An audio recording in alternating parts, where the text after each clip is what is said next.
By the end of this video, you should be able to describe what's meant by selective breeding, which is also called artificial selection.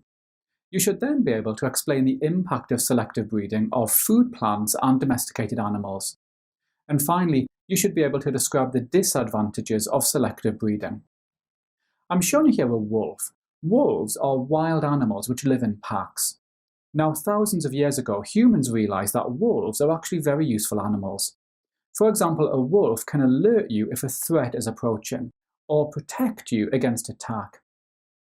A wolf can also help keep you warm, or keep you company.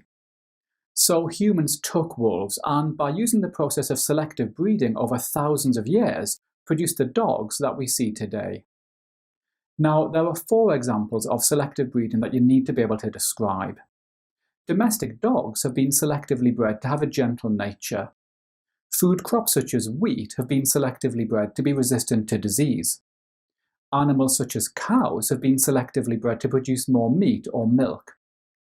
And finally, certain plants have been selectively bred to produce large or unusual flowers.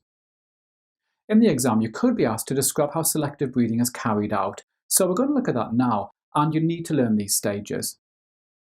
Imagine that we wanted to breed large cows for meat.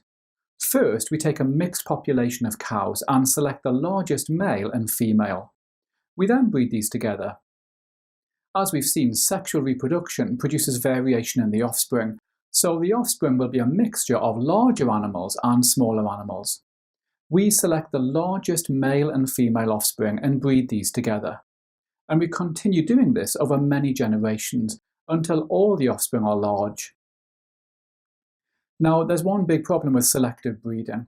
If we breed together closely related animals or plants, then we can get inbreeding. Inbreeding can cause some breeds to be prone to disease or inherited defects, and I'm showing you an example here.